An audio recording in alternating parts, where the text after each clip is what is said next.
நான் ஆனந்தி பிரேம். எல்லாரும் எப்படி இருக்கீங்க? இன்னைக்கு ரெசிபி பார்த்தீங்கன்னா ஒரு ஹெல்த்தியான ஒரு தோசை தான். இது பார்த்தீங்கன்னா ஓட்ஸில் நம்ம பண்ணலாம். இந்த ரெசிபி பார்த்தீங்கன்னா ஈவினிங் ஸ்நாக்ஸ் மாதிரி நம்ம குழந்தைகளுக்கு கொடுத்தா அவங்களுக்கு நல்லா ஃபில்லிங்காக இருக்கும். இந்த ரெசிபி எப்படி பண்ணுறதுன்னு பார்க்கலாம் வாங்க. ஹெல்த்தியான ஈவினிங் ஸ்நாக்ஸ் ஒன்று பார்க்கலாம். இதுக்கு பார்த்தீங்கன்னா ஓட்ஸு ஒரு கப் எடுத்திருக்கேன். இதை வந்து நல்லா நம்ம ஃப்ரை பண்ணி எடுத்துக்கலாம். இது வந்து பார்த்திங்கன்னா இன்ஸ்டன்ட் தோசை மாதிரி தான், பட் ஹெல்த்தியாகவும் இருக்கும். வெயிட் லாஸ் குழந்தைகளுக்கெல்லாம் வந்து இது கொடுத்தா கொஞ்சம் நல்லா ஹெல்த்தியாக நல்லா உள்ளே வந்து பார்த்திங்கன்னா நமக்கு பசிக்காமல் கொஞ்சம் நல்லா ஹெல்த்தியாக இருக்கும். ஸோ இந்த ரெசிபி நம்ம பார்க்கலாம். பாருங்கள், ஒரு கப் அளவுக்கு நம்ம வந்துட்டு ஓட்ஸ் எடுத்திருக்கேன். அது கூட பார்த்திங்கன்னா பைண்டிங் பர்பஸ்க்காக தான். இது வந்து நீங்கள் கடலை மாவும் எடுத்துக்கலாம். நான் வந்து இது வந்து கம்பு மாவு எடுத்திருக்கேன். இல்லை ராகி மாவு கூட எடுத்துக்கலாம். இல்லை ரைஸ் ஃப்ளார் கூட நம்ம எடுத்துக்கலாம்.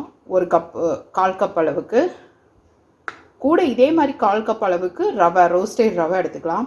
இதில் பார்த்தீங்கன்னா ஒரு ஆனியன், அப்புறமா பார்த்தீங்கன்னா கொஞ்சம் கறி லீவ்ஸு, கொஞ்சம் கொத்தமல்லி எல்லாத்தையும் போட்டு சாப் பண்ணி வச்சுருக்கேன். இதுக்கு ஒரே ஒரு தக்காளி வேணும், அதுவும் நம்ம சாப் பண்ணி எடுக்கணும். மிளகாய் இதெல்லாமே சாப் பண்ணி எடுக்கலாம். இப்போ வந்து நம்ம இதை ஃப்ரை பண்ணி எடுத்துகிட்டு வந்துடலாம். இது ஒரு 2 நிமிஷத்துக்கு நல்லா நம்ம ஃப்ரை பண்ணி எடுக்கலாம். அதோட ஸ்மெல்லே பார்த்திங்கன்னா நல்லா ஒரு மாதிரி டிஃப்ரெண்ட்டாக வரும், ஓட்ஸோட ஸ்மெல்லு. அந்த டைமில் நம்ம வந்து இதை ஆஃப் பண்ணிடலாம், ஸ்டவ் ஆஃப் பண்ணிடலாம். பார்த்திங்கன்னா நான் 2 நிமிஷத்துக்கு நல்லாவே வந்து ஃப்ரை பண்ணிட்டேன். அதோட ஸ்மெல்லே பாருங்கள் கொஞ்சம் டிஃப்ரெண்ட்டாக வருது. இப்போ வந்து இது வந்து ஃப்ரைடு ரவா தான், இருந்தாலும் இது ஒரு 1/4 கப்பு நம்ம சேர்த்திக்கலாம். இதையும் நம்ம வந்து கொஞ்சம் ஃப்ரை பண்ணிக்கலாம். ஃப்ரை பண்ணிவிட்டு இப்போ ஸ்டவ் ஆஃப் பண்ணிவிட்டு இது வந்து ரூம் டெம்பரேச்சர் ஆனதுக்கப்புறமா இதை மிக்ஸி ஜாரில் கொஞ்சம் நல்லா பொடி பொடியாக நம்ம நல்லா ஃபைன் பவுடராக நம்ம அரைச்சி எடுத்துகிட்டு வந்துக்கலாம். மிக்ஸி ஜாரில் ட்ரான்ஸ்ஃபர் பண்ணிட்டேன். இதை வந்து நம்ம கொஞ்சம் நல்லா தரன்னு ஒரு மாதிரி குறக்குறப்பு தன்மையில் நம்ம இதை அரைச்சி எடுத்துகிட்டு வந்துடலாம். இதில் பாருங்கள், நம்ம வந்துட்டு வெங்காயம் இதெல்லாமே ட்ரான்ஸ்ஃபர் பண்ணிட்டேன் பவுலுக்கு. அதே மாதிரி பாருங்கள்,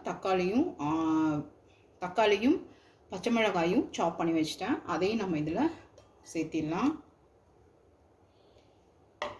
இப்போ நம்ம வந்து இதை அரைச்சி எடுத்துகிட்டு வந்துடலாம். பாருங்கள், இந்த மாதிரி குறகுறப்பு தன்மையில் நம்ம இதை பவுடர் பண்ணி எடுத்தாச்சு.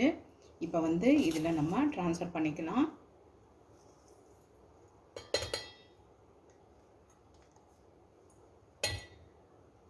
கூடவே அந்த 1/4 கப்போட கம்பு மாவும் சேர்த்திக்கலாம். அதில் இந்த இதெல்லாமே நம்ம சுத்தமாக போட்டுடலாம். இதில் பார்த்திங்கன்னா ஒரு 1/4 டீஸ்பூன் அளவுக்கு ஜீரகம் சேர்த்திக்கலாம், டேஸ்டியாக இருக்கும். அப்புறமா பார்த்திங்கன்னா கொஞ்சம் பெருங்காயம் பார்த்திங்கன்னா ஒரு 1/4 டீஸ்பூன் அளவுக்கு சேர்த்திக்கலாம்.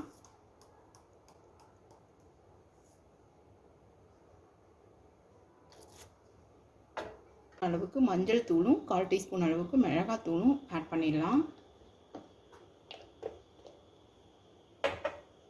ஒரு 1/2 டீஸ்பூன் அளவுக்கு உப்பு சேர்த்திக்கிறேன். அப்புறமா நம்ம டேஸ்ட் பார்த்துட்டு அதுக்கப்புறமா நம்ம சேர்த்திக்கலாம். இப்போ பார்த்திங்கன்னா இதில் ஒரு கப் அளவுக்கு நம்ம தண்ணி ஊற்றி நம்ம கலந்து பார்க்கலாம் எப்படி வருது அப்படிங்கிறது.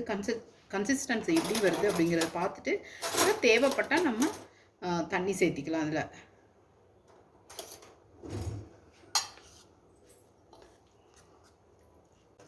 இன்னொரு 1/2 கப் அளவுக்கு நம்ம தண்ணி சேர்த்திக்கலாம்.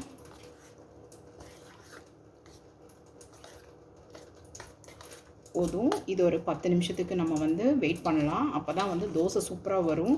இதுக்கு வந்து ரெஸ்ட் டைம் வந்து 10 மினிட்ஸ் கொடுக்கணும். அப்போ தான் வந்து அந்த ரவையெல்லாம் வந்து பார்த்திங்கன்னா நல்லா இதில் பிளெண்ட் ஆகும். ஒரு 1/4 டீஸ்பூன் அளவுக்கு உப்பு சேர்த்திக்கிறேன். உப்பு பத்தலை அதில்.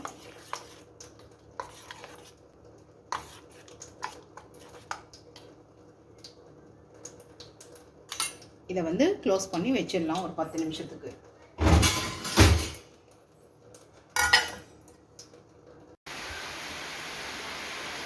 செம்ம மழை பெங்களூரில் பாருங்கள். திடீர்னு தான் பாருங்கள் 4 o'clock அந்த மாதிரி தான் ஆகுது. எப்படி ஒரு மழை பெஞ்சிட்ருக்குது அப்படின்ட்டு.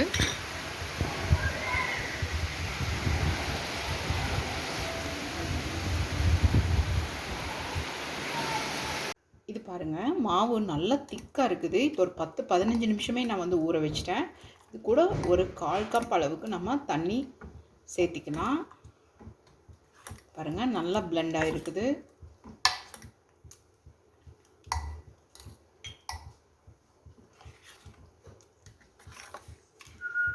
இப்போ நம்ம தோசை ஊற்றலாம். அதில் கல் நல்லா காஞ்சிருக்குது. இப்போ ஊற்றிடலாம்.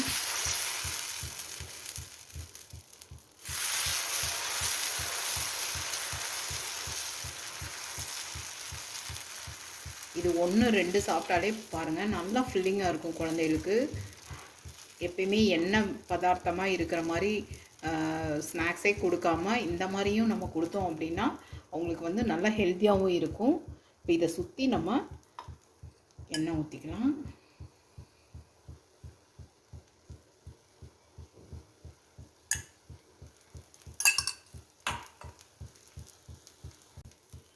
பாருங்கள், இப்போ நம்ம வந்து இதை திருப்பி போட்டுடலாம்.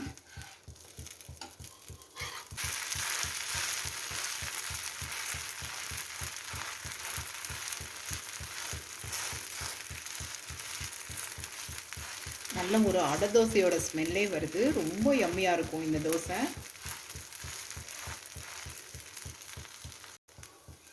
நாம் இதை எடுத்துடலாம்.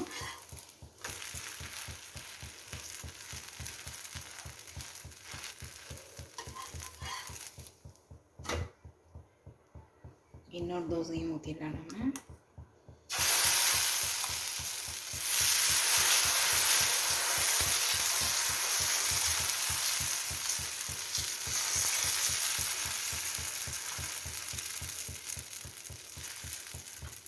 இதுக்கு நல்லா கொஞ்சம் ஆயில் போடலாம்.